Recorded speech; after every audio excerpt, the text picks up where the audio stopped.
안녕하세요. 여러분과 세 번째 만나는 낭만 이목의 이동현입니다. 제가 서 있는 곳은 성모대교입니다. 강화도와 성모도를 잇고 있는 섬과 섬을 잇고 있는 다리인데요.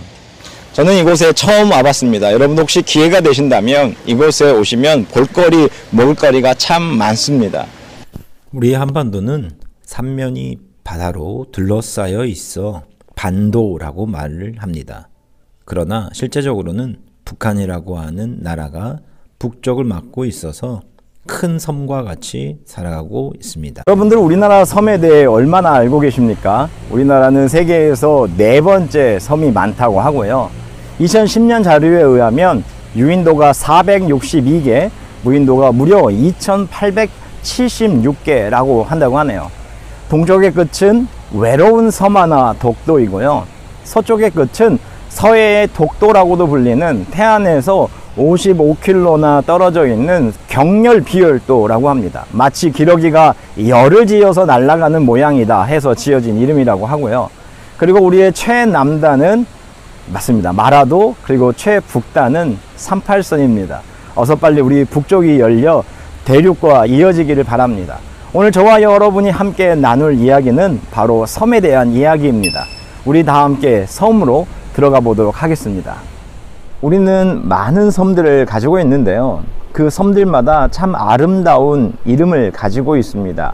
울릉도, 이어도, 임자도, 자은도. 그런데 그 중에서 혹시 여러분들 그래도라는 섬 이름을 들어보신 적 있으십니까? 무슨 이름이 그러냐고요? 김승희 시인의 그래도라는 섬이 있다를 들어보면 아실 것입니다. 가장 낮은 곳에, 젖은 낙엽보다 더 낮은 곳에 그래도라는 섬이 있다. 그래도 살아가는 사람들, 그래도 사랑의 불은 꺼트리지 않고 사는 사람들, 세상에서 가장 아름다운 섬, 그래도 어떤 일이 있더라도 목숨은 끊지 말고 살아야 한다고 천사 같은 김종삼, 박재삼, 그런 착한 마음을 버려선 못 쓴다고, 부도가 나서 길거리로 쫓겨나고 인기 여배우가 골방에서 목을 메고 뇌출 올려 쓰러져 말 한마디 못해도 가족을 만나면 반가운 마음, 중환자실에 혼자 옆에서도 힘을 내어 웃으면서 살아가는 가족들의 마음속, 그런 사람들이 모여 사는 섬 그래도, 그런 사람들이 모여 사는 섬 그래도, 그 가장 아름다운 곳 속에 더 아름다운 피 묻은 이름, 그 가장 서러운 곳에 더 타오르는 찬란한 꿈, 누구나 다 그런 섬에 살면서도 세상의 어느 지도에도 알려지지 않은 섬, 그래서 더 신비한 섬, 그래서 더 가꾸고 싶은 섬 그래도, 그대의 가슴 속에 따스한 미소에 장밋빛 채운 이글이글 사랑과 눈이 부신 영광의 함성, 그래도라는 섬에서 그래도 부둥켜 안고, 그래도 손만 놓지 않는다면 언젠가 강을 다 건너 빛의 뗏목에 올라서리라. 어디엔가 걱정 근심 다 내려놓은 평화로운 그래도 거기에서 만날 수 있으리라. 우리는 지금 모두가 섬이 된 시대에 살고 있습니다. 타인과 더불어 살고 있지만 우리는 늘 외롭습니다.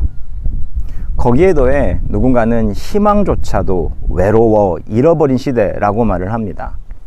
지금 이 전염병 시대는 지금까지 연결되어 있던 하나님과의 거리, 사람과의 다리가 모두 끊어져 버린 시대, 아니 지금까지 내가 가지고 있었던 모든 다리가 다 끊어져 버린 절대 고독의 섬에 사는 것과 같습니다. 오늘 시는 가장 낮고 낮은 밑바닥에서 만나게 되는 그래도라는 섬, 그래서 이 그래도를 반복하면서 계속해서 우리는 살아가야 한다고, 살아가야 할 이유가 있다고 말해주는 것 같습니다. 그렇게 할 때 우리는요, 그래도라고 하는 섬에서 빛의 뗏목을 타고 탈출할 수 있을 것이라고 또한 말하고 있습니다. 성공의 사제이며 시인인 존 더는 누구든 그 자체로 순전한 섬은 아니다. 모든 인간은 대륙의 한 조각이며 대륙의 일부이다. 누구를 위하여 종이 울리는지 알려고 사람을 보내지 말어라. 종은 바로 그대를 위해 울리는 것이라고. 지금 누군가가 죽었다라고 하는 울리는 것이 아니라 당신 또한 죽을 것이기에 우리가 함께 하여야 한다라고 저는 해석했습니다. 과연 우리는 그레도라는 섬에서 또한 지금 이 절대 고독의 섬에서 탈출할 수 있을까요? 저는 지금 만이산 정상에 있는 건 아니고요. 입구에 있는 첨성단 모형 앞에 서 있습니다. 정상은 지금 공사 중이라고 하더라고요. 우리가 아는 것처럼 국가적인 차원에서 재래의식도 있었고 또 하늘의 해와 달을 관측하는 관측소도 있고요. 전국체전의 성화봉성을 여기에서 한다고 하더라고요. 제가 이곳에 서고 보니 선지자 엘리야가 생각이 났습니다. 가뭄이 3년 동안 이어지던 때 엘리야가 바알 선지자들과 백성들을 갈멜산에 모아놓고 그곳에서 어떤 제단에 불이 떨어지는가 겨루게 되는 사건을 여러분들은 아실 것입니다. 무너진 여호와의 제단을 다시 쌓은 그 엘리야의 송아지 제단에 하늘에서 불이 떨어졌고요. 그날 엘리야는 모든 바알의 선지자들을 그 자리에서 잡아 죽이게 됩니다. 그런데 이 사건이 끝나고 저 바다 쪽에서 비가 내리는데, 메마른 대지에 촉촉한 비가 내리는데 이게 웬 마른 날의 날벼락 같은 소식입니까? 엘리야를 죽이겠다는 왕비 이세벨의 그 단언 앞에 이제 선지자가 죽을 것을 알고 도망치는 장면, 우리는 그 장면을 또한 생각해 보게 됩니다. 저는 지금 만이산 단군로를 걷고 있습니다. 이제 웅녀 계단을 올라와서요, 마치 쑥과 마늘을 먹으면서 인내하는 것처럼 지금 여기 중간에 올라가고 있습니다. 올라가면서 저는 아마도 엘리야가 이런 기분으로 하나님의 성산을 올라가지 않았을까, 지친 마음으로, 그러나 두려운 마음이 있어서 헐레벌떡 저처럼 이렇게 걸어가지는 않았을까 싶습니다. 성공 뒤에 찾아온 낙담은 견딜 수 없는 시련이 되어서요, 그는 하루아침에 무너지고 말았습니다. 도망자 신세가 되어서 광야에서 정말 쓰러져 있을 때 하나님께서 주신 음식을 먹고 다시 하나님의 산을 올라가는데요, 여러분, 그곳에서 신기한 일, 그리고 주님의 만남이 이어지게 됩니다. 여러분, 저는 만이산 중턱에 와 있습니다. 오늘 원래 날씨가 좋다고 해서 여러분들에게 낙조를 좀 보여드리려고 했는데 이게 웬일입니까? 황사바람이 불어오고 있습니다. 아마도 이런 기분이 아니었을까요? 저는 지금 조금만 내려가면 낭떠러지입니다. 마치 낭떠러지 위에 있는 심정, 이런 바람이 불어올 때 어디에도 의지할 수 없을 것 같은 심정, 아마도 그것이 엘리야의 심정이었을 것입니다. 여러분, 섬이라고 하는 것은요, 육지와 연결이 끊겨진 것입니다. 엘리야는 지금 이 시간 하나님과의 연결이 끊어졌고요, 함께하던 동역자들과의 연결이 다 끊어져 영혼의 섬에 갇혀버렸습니다. 섬이란 외로움이요, 육지를 향한 그리움이라고 누군가가 말하지 않았나요?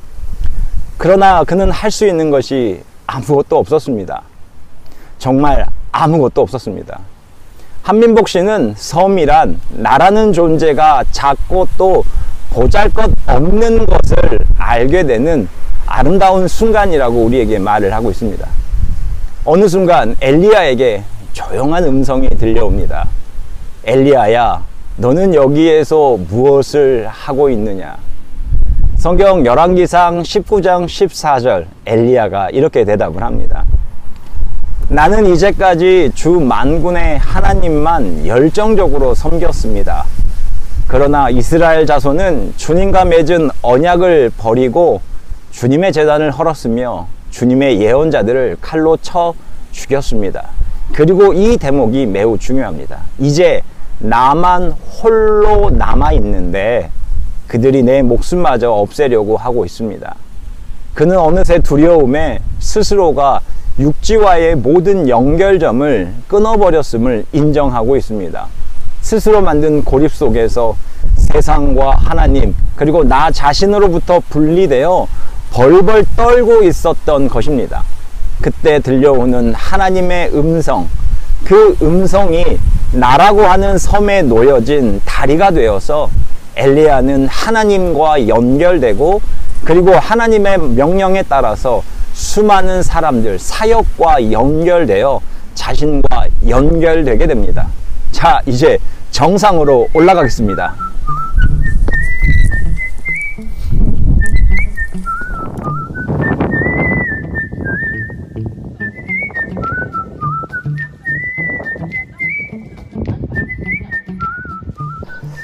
바다를 만나니 파도가 더 높아진다. 그러나 주님을 만나니 파도가 잔잔해진다. 우리는 섬으로 태어나 어릴 적부터 육지와 연결하는 다양한 방법들, 소통하는 방법들을 배웠습니다. 매번 뗏목으로 나갈 수는 없잖아요. 그래서 어릴 적부터 우리 부모님들은, 그리고 저 또한 우리 아이들이 늘 자신들이 연결된 다리를 통하여 섬이 아니라 육지와 같은 삶을 살아갈 수 있는 다양한 공동체, 다양한 사람들과 관계들을 만들어 주었습니다. 그러나 코로나로 인하여 이제서야 우리는 우리가 원래 섬이었다는 것을 다시 한번 깨닫게 됩니다. 여러분들은 저와 함께 오늘 시간을 나누며 섬을 탈출하는 방법을 생각해 보셨습니까? 목마른 사슴이 시냇물을 찾기에 갈급하듯이 내 영혼 또한 주를 늘 찾는다고 고백했던 46편은요, 내 영혼이 너무 낙심하였지만 주님만을 그래도 생각할 뿐입니다 라고 고백합니다. 맞습니다. 우리는 절대 고독의 섬에서 너무나도 많은 낙심을 하게 됩니다. 그러나 주님만을 그래도 생각할 뿐입니다.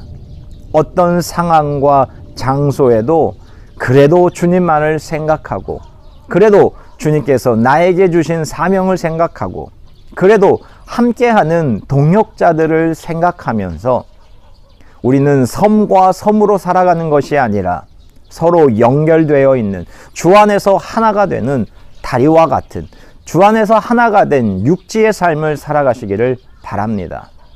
여러분들 지금 태양은 집니다. 그러나 내일의 태양은 또 떠오를 것입니다. 그렇기에 그래도 하루를 살아가며 또한 근근히 살아가는 여러분들에게 주님의 사랑과 은혜가 늘 가득하기를 기도합니다.